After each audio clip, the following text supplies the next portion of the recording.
Tenemos como lema de esta iglesia en este tiempo el versículo que dice, orad sin cesar. Orar sin cesar. Y realmente necesitamos estar orando en todo tiempo sin desmayar, hasta que venga la respuesta de Dios. Porque hay tiempos que parece que no hay respuesta, y oramos y hacemos lo que Dios pide y no hay respuesta, hasta que Dios envía su respuesta. Y hoy vamos a ver una oración corta pero poderosa. Y ese es el título de este mensaje, una oración corta pero poderosa. Una oración corta pero poderosa que cambió toda una nación.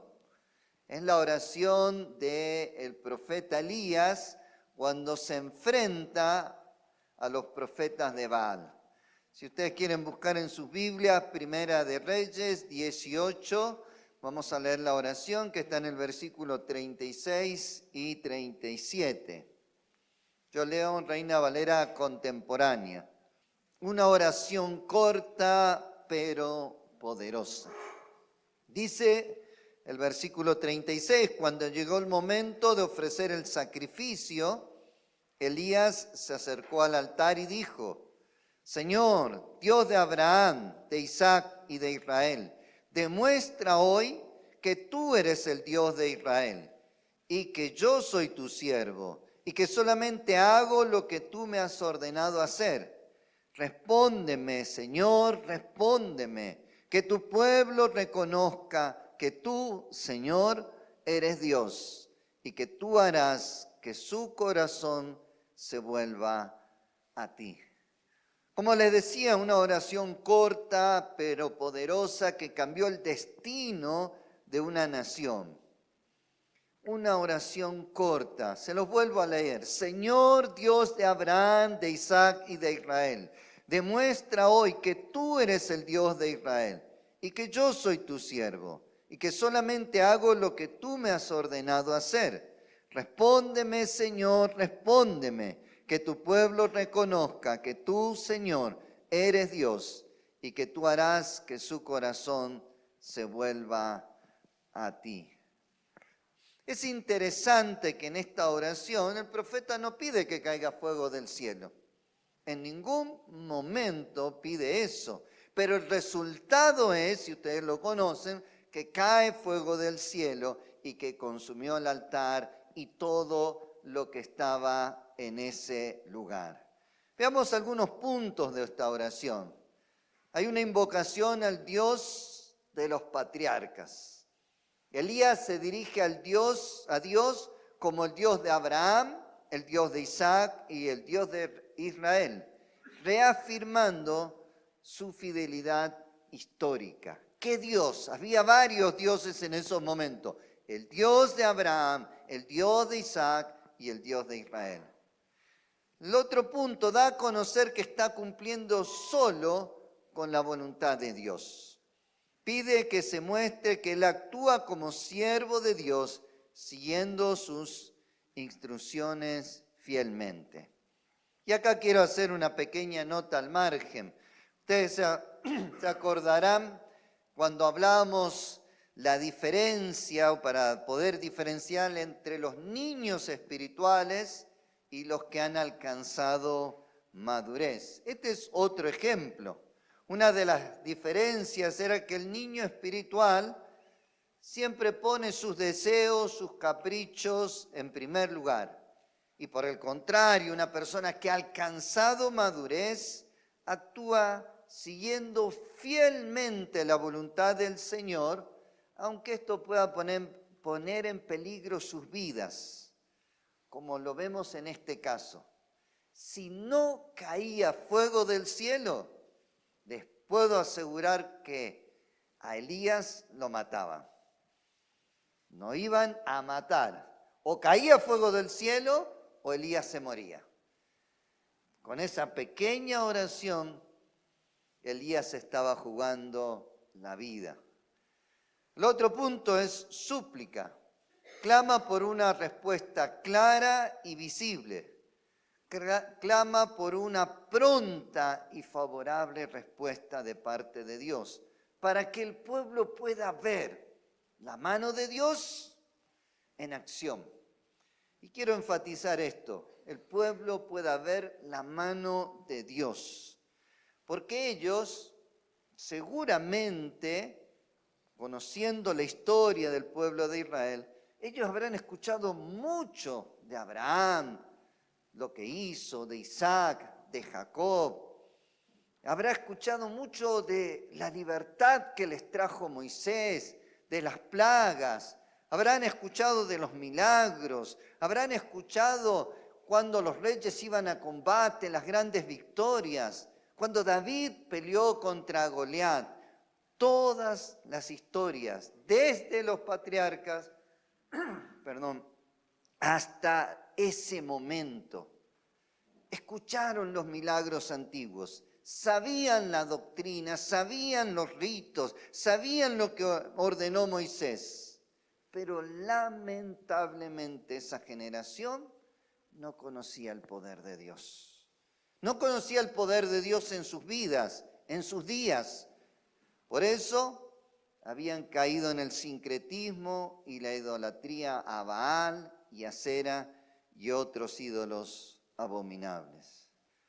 El objetivo de esta oración era restaurar al pueblo, que el corazón del pueblo se vuelva a Dios, reconociendo su soberanía y dejando atrás la idolatría y el sincretismo. Y quiero aclarar un puntito acá. Es necesario que cada generación viva sus propias experiencias del poder de Dios en sus vidas y en sus días. Y vuelvo a repetir esto, es necesario que cada generación viva sus propias experiencias. Ellos escucharon de las experiencias de otros, pero hasta ese momento no habían visto la mano de Dios. Porque, ¿saben qué es la única manera de afirmar el corazón en Dios? Tener una experiencia con el Dios vivo cambia las vidas para siempre. No es la doctrina ni la enseñanza, no son los ritos lo que cambia las vidas. Es la experiencia, el encuentro con un Dios vivo. Y permítanme darle algunos ejemplos bíblicos que ustedes conocen de memoria. Nicodemo, cuando va a encontrarse con Jesús, un hombre reconocido por la comunidad, un hombre que era principal entre los judíos, para eso tenía que conocer muy bien las enseñanzas, las doctrinas de Moisés, cumplirlas, vivir como la ley pedía. Y cuando se encuentra con Jesús, ¿qué le dice Jesús? Jesús no le habló de que su doctrina estaba mal, que su interpretación de la Torá no era la correcta. Jesús le habló de una experiencia. Te es necesario nacer de nuevo. Lo decimos juntos. Te es necesario nacer de nuevo. Nicodemo, tenés que nacer de nuevo. No vamos a hablar de doctrinas, de la Torá, del versículo, cómo se interpreta este, el otro, de tal o cual rito. Tenés que nacer de nuevo. Jesús le dijo que el que no nace de nuevo no puede ver el reino de Dios y no puede entrar al reino de Dios. Primero, no lo puede ver y segundo, no puede entrar. Le doy otro ejemplo muy conocido.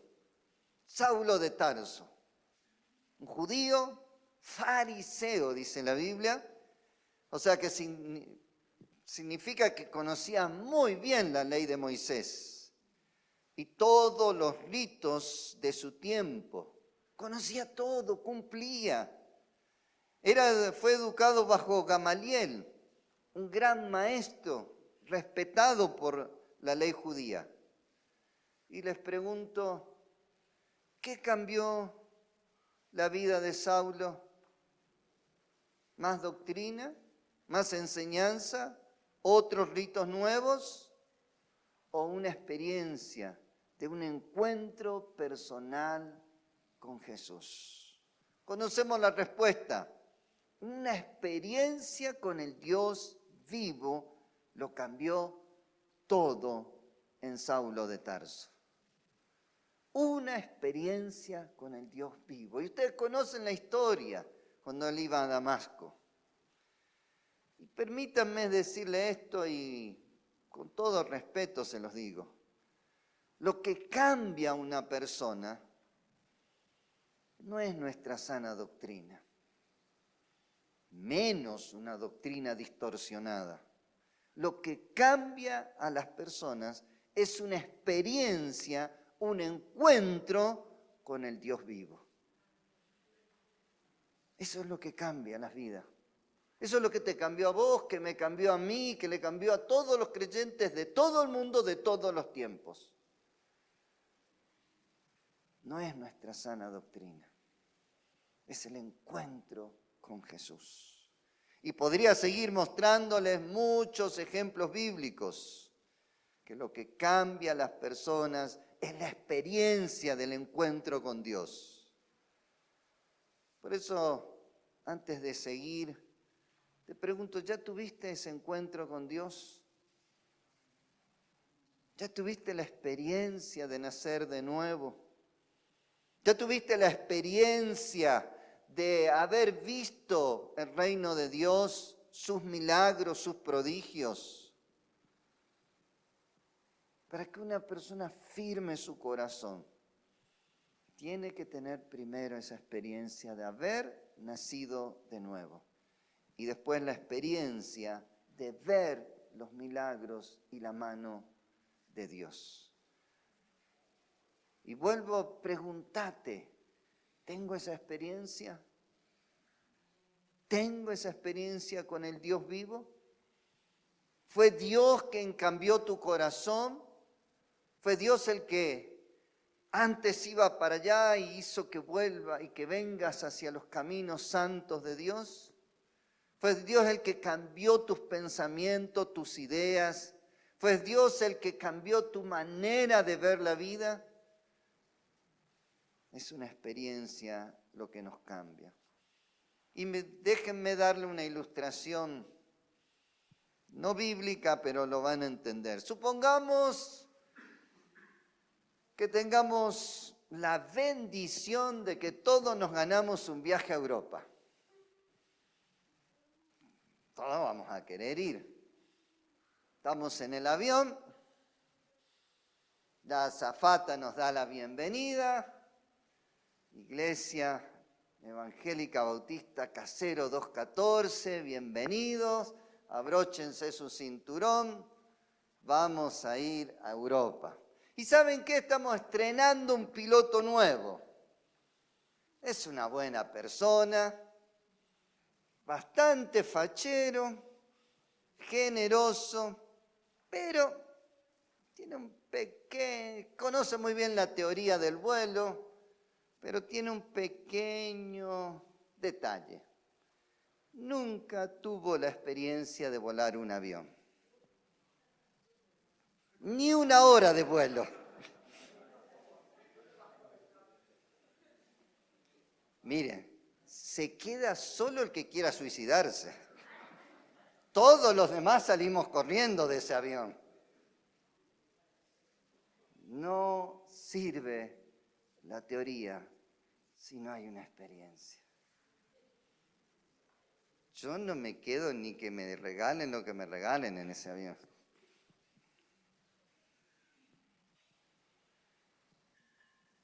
La experiencia hace al piloto, la experiencia hace al creyente.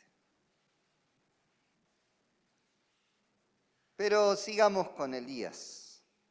Vamos a leer desde el versículo 20 para poder tener el contexto de esto.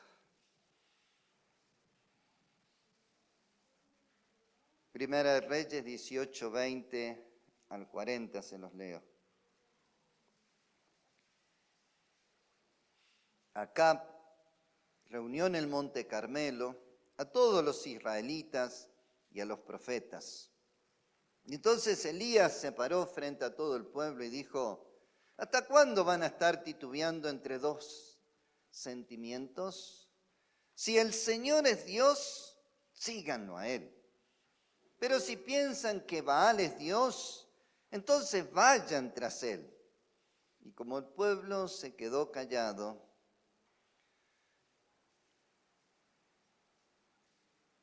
y me detengo ahí un minuto y se los leo en otras versiones, este último versículo.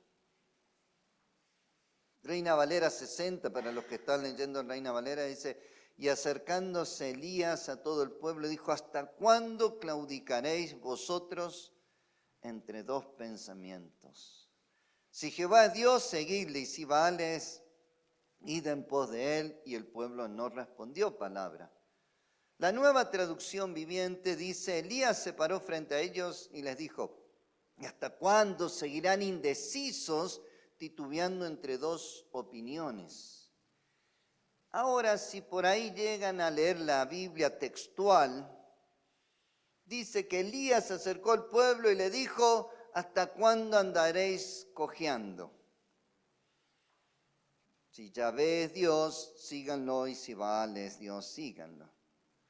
Y la lenguaje actual dice, ¿por cuánto tiempo van a estar cambiando de Dios? Tienen que decidirse por el Dios de Israel o por Baal. Si Baal es el verdadero Dios, síganlo a él. Y el pueblo no contestó nada.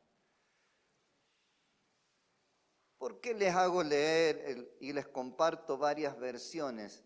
Porque a veces cuando nos quedamos con una sola versión, no entendemos el verdadero significado. Si tomamos la Biblia textual en este caso, dice, ¿hasta cuándo andaréis cojeando? Es una expresión que no usamos en este tiempo. Y si lo tomamos literal, vamos a pensar que todo el pueblo andaba con una patadura, vamos a decirlo hoy. Y si ven en la Biblia de Jerusalén, el mismo versículo dice, ¿hasta cuándo andaréis cojeando sobre dos muletas? En este caso, la Biblia de traducción literal no nos ayuda mucho, no trae claridad al significado bíblico. Quizás hasta un poco de confusión. Si se quiere entender bien un texto bíblico, lo mejor de lo mejor sería ser un experto en idiomas bíblicos antiguos. Un experto en hebreo, en arameo, en copto, en griego koiné. Pero como la mayoría no lo somos, tenemos que usar otra herramienta. Y que hoy está al alcance de todo. Las diferentes versiones de Biblia que hay hoy y que podemos leer. Hoy tenemos muchas Biblias, muchas traducciones. Y se pueden juntar en tres grandes grupos. Están las Biblias de traducción más literal. Buscan conservar el texto, traducir palabra por palabra desde los idiomas originales, el hebreo, el arameo, el griego. Lo más original posible, aunque a veces gramáticamente no se entienda. En eso está la Biblia textual y la Biblia de Jerusalén. Hay otras Biblias, pero les doy dos de ejemplo. Por otro lado, en la otra punta, están las Biblias de traducción actual o paráfrasis. Buscan analizar el texto para que los creyentes modernos podamos entender sin cambiar el sentido original del texto. Buscan traducir no palabra por palabra, sino pensamiento por pensamiento. ¿Qué quiso decir con esa frase, con ese pensamiento, y qué nos diría para nosotros hoy? ¿O cómo podríamos traducir para nosotros? Y ahí están las Biblias, la Nueva Versión Internacional, la Nueva Traducción Viviente, la Biblia del lenguaje actual, que leímos también, la Biblia al día, Dios habla hoy. Todas esas Biblias tienen esas características. Y después está lo que se llama en castellano, o los teólogos llaman el textus receptus, o sea, el texto recibido para nosotros los de habla hispana, que es la Biblia Reina Valera. con sus diferentes traducciones, que es una mezcla entre estas dos. No es tan literal, pero tampoco es una Biblia moderna y actualizada. Por eso algunas, Reina Valera, sí ya están más actualizadas. La traducción 2015, por ejemplo, ya es más una Biblia actualizada. Cuando un texto se nos parece más oscuro, no lo entendemos, tenemos que ver lo que la mayoría de las Biblias dice. No tomar una sola, porque eso no sería bueno para este tiempo. Lo correcto es leer varias versiones de los diferentes grupos y tomar lo que la mayoría dice. Por eso ustedes me van a escuchar que muchas veces yo uso varias versiones de Biblia. Vamos a leer tal versión, tal versión, tal versión, para que ustedes puedan ver que todas dicen lo mismo o que hay algunas que está cambiando.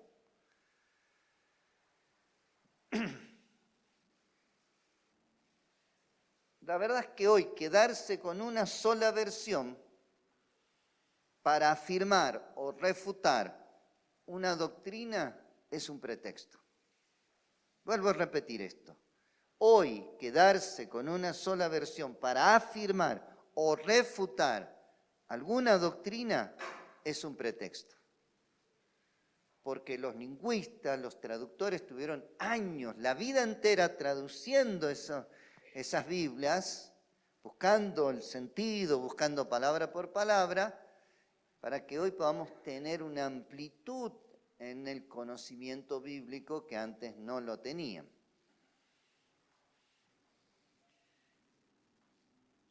Quizás algún día les dé algunos ejemplos de esto, como al traducirlo literalmente no se puede entender. Pero volvamos nosotros al profeta. El profeta lo que está haciendo en ese momento que confronta al pueblo era revelar lo que había en el corazón del pueblo. Pone en palabras el sentimiento, las opiniones ambiguas que habían en esos días. Porque la mayoría no dejaba de adorar a Dios, no dejaba de cumplir con los ritos de la ley de Moisés, pero además habían incluido de a poco el culto a Baal y cumplían con sus ritos. Habían llegado a un tiempo de sincretismo. Por eso el profeta tiene que confrontarle. ¿Hasta cuándo ustedes van a estar entre dos pensamientos? ¿Hasta cuándo van a estar entre dos sentimientos? ¿Hasta cuándo van a estar entre dos dioses? ¿Hasta cuándo van a estar entre dos ritos? El rito de la ley de Moisés y el rito de Baal. ¿Hasta cuándo van a estar dudando y yendo de una punta a la otra? Por eso vamos a volver a leer la oración de Elías.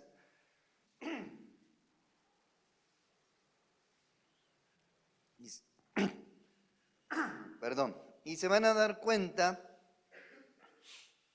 en el versículo 37 que dice: respóndeme, Señor, respóndeme, que tu pueblo reconozca que tú, Señor, eres Dios, que tú, Señor, y no los otros, eres Dios, y que tú harás que su corazón se vuelva a ti. Y en el 38, y en ese momento cayó fuego de parte del Señor, consumió el toro que allí se ofrecía, y la leña, las piedras y hasta el polvo, y aún se secó el agua que inundaba la zanja. Cuando todos vieron esto, se arrodillaron y clamaron: el Señor es Dios, el Señor es Dios. Entonces Elías ordenó: capturen a los profetas de Baal, que no escape ninguno. Y el pueblo los capturó. Y Elías los llevó al arroyo de Cisón y allí les cortó la cabeza. No era nada pacífico el profeta Elías. Pero uno tiene que ver el contexto de lo que estaba pasando. En esos días Acab era el rey. Y a Acab se le había aconsejado que no se case con una mujer que era mala, manipuladora, seductora y ambiciosa. Una mala mujer. y además era sacerdotisa de Baal y de Acera. Esa mujer se llamaba Jezabel. Ustedes después todo esto lo pueden encontrar en la Biblia, lo pueden leer bien en la Biblia. Ahí en Primera Reyes 16, en adelante. Es largo explicarle todo, pero esto era una mala mujer. Quizás algún día hablemos específicamente de esta mala mujer y cómo influenció en los días que vivía el profeta. Cómo esa influencia aún llega hasta nuestros días dentro de las iglesias. Por eso lo vamos a ver un resumen a vuelo de pájaro. Esta mujer no iba de frente, no actuaba de frente, sino que seducía al rey para que el rey haga las cosas. Si ustedes buscan algún resumen, van a encontrar que Jezabel actuaba con autoridad, manipulando situaciones políticas y religiosas. Muchos estudiosos ven en esta dinámica una figura de dominación encubierta, donde Jezabel tomaba decisiones que Acab simplemente aceptaba o no impedía. Y veamos algunos ejemplos bíblicos. Es largo, por eso le digo, para que ustedes puedan ver la situación, porque el profeta tiene que hacer lo que hace, que cae fuego del cielo de parte del Señor, pero después va a degollar a los sacerdotes de Baal. No es muy común porque no hay ningún versículo bíblico ni un mandamiento que diga degollar a los sacerdotes paganos. No andamos degollando personas, usted anda degollando a alguno. No. Avíseme porque si no cambio el mensaje rápido. Primera de Reyes 18:10, versículo 19. Y en la otra traducción dice que Jezabel alimenta. Jezabel alimentaba, mantenía y cuidaba a 450 profetas de Baal y a 400 profetas de Acera. Y a la vez mataba a los profetas del Señor. Primera de Reyes 18, ahí el mismo 3 y 4. Y también el 13a, para que puedan entender. No, hay que leer todo, pero para que ustedes entiendan nomás. El versículo 3, 4 y el 13a.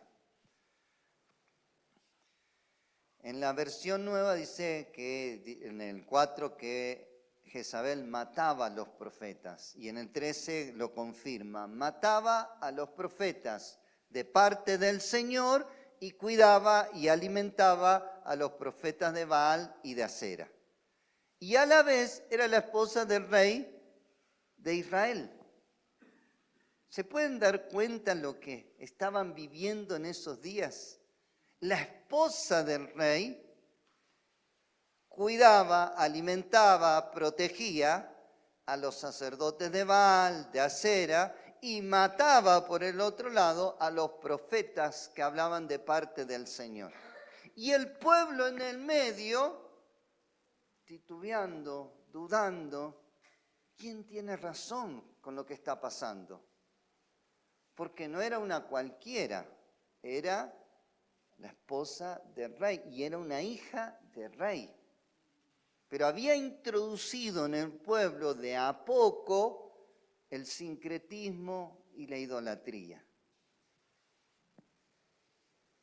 Porque esta mujer, Jezabel, era sacerdotisa de Baal y Acera y cuidaba el cumplimiento de los ritos y las formas de su religión, mezclándolo con los ritos y las formas del pueblo de Dios. Por eso, como les dije, alimentaba y cuidaba a los sacerdotes Baal y Acera, y en ningún lado que ustedes pueden leer el relato bíblico combatía a los sacerdotes levíticos, pero sí combatía y buscaba matar a los profetas del Señor. Ustedes se pueden dar cuenta de la situación. Mezclar las doctrinas, los ritos, las cosas, no había problema. Los sacerdotes de Baal, de Acera, con los sacerdotes levíticos, descendientes de Leví, desde del linaje de Aarón, mezclado. Pero el problema era con la voz profética. El problema era con los profetas del Señor. Buscaba matarlos. Y los que no los mató fue porque se escondieron en cuevas, estaban a pan y agua, y porque Elías también fue advertido por Dios, y ustedes ven que después se va a esconder, los cuervos le dan de comer y todo eso. Por eso cuando Elías se presenta, estaba jugándose la vida en ese momento. No era hacer caer un poco de fuego del cielo. Esa oración cambió el estado espiritual de la nación de Israel. Si caía fuego del cielo, como cayó, se volvieron al Señor. Y si no caían, lo mataban a Elías y la idolatría avanzaba y la maldad avanzaba. Hablando un poquito de Jezabel, no vamos a tocar mucho, como dije abuelo de pájaro.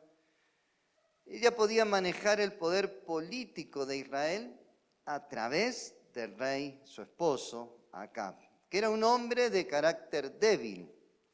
Y a la vez podía manipular la parte religiosa porque era una sacerdotisa. Y a la vez tenía sus sacerdotes aliados, los que adoraban a Baal y a Asera. Pero nunca pudo manejar a su antojo ni manipular la palabra profética. Nunca pudo manejar a los profetas del Señor. Por eso los buscaba para destruirlos y matarlos. Y ya había matado a muchos, quedaron muy poquitos. Y entre esos poquitos estaba Elías. Hago un paréntesis acá. Hoy sigue pasando lo mismo. Los que tienen un espíritu de Jezabel siguen persiguiendo y, si es posible, matando a los predicadores del Señor. Ya no buscan la muerte física, sino la muerte espiritual. La muerte de la buena reputación de los verdaderos profetas del Señor. Habla bien de los falsos profetas y desacredita y habla mal de los verdaderos siervos del Señor. El que tenga oídos, que oiga lo que dice el Espíritu. Pero volviendo a la oración de Elías, que es lo que nos convoca en esta noche. Esta oración era el resultado de una larga lucha, que por un lado estaba Jezabel, Asera, los profetas de Baal, y por otro lado estaban los verdaderos profetas del Señor. Había dos voces, por eso el pueblo estaba tan confundido. Había dos opiniones, dos maneras de ver las cosas. Y el pueblo decía, este tiene razón. Y al tiempo decía, no, esto tiene razón. No, pero este no es tan malo y este sí. Y estaban confundidos. Fíjense nuevamente lo que dice el versículo 21 que leímos recién. Entonces Elías se paró frente a todo el pueblo y dijo, ¿hasta cuándo van a estar titubeando entre dos sentimientos, entre dos pensamientos? Si el Señor es Dios, síganlo a Él y terminamos el asunto. Pero si piensan que Baal es Dios, vayan tras Él. Y el pueblo se quedó callado. El pueblo estaba muy confundido en esos días. ¿Hasta cuándo claudicaréis entre dos pensamientos? ¿Hasta cuándo seguirán indecisos? Dice la Nueva Traducción Viviente. Una oración corta pero poderosa trajo un milagro sorprendente. Cayó fuego del cielo y eso trajo la luz que el pueblo necesitaba para dejar el sincretismo, la idolatría que había introducido esta mala persona Jezabel, esta mala mujer llamada Jezabel. Para terminar, orar sin cesar. Eso es lo que nos pide el Señor a nosotros. Orar sin cesar, porque no sabemos cuándo Dios va a poner freno a la maldad, a la idolatría y a todas las cosas que nos apartan de Dios. No sabemos cuándo Dios va a traer el milagro, como en este caso caer fuego del cielo, que traiga la claridad necesaria para que el pueblo no esté titubeando entre dos pensamientos o sentimientos. Orad sin cesar. Y ese es nuestro deber. Ese es lo que Dios nos pide. Oremos continuamente. Señor, que tu voluntad sea hecha. Como se hace en el cielo, sea hecha en la tierra. Y danos la luz, danos la claridad para nunca andar entre dos pensamientos, sino solamente un pensamiento, hacer la voluntad de nuestro único y suficiente Salvador. Amén.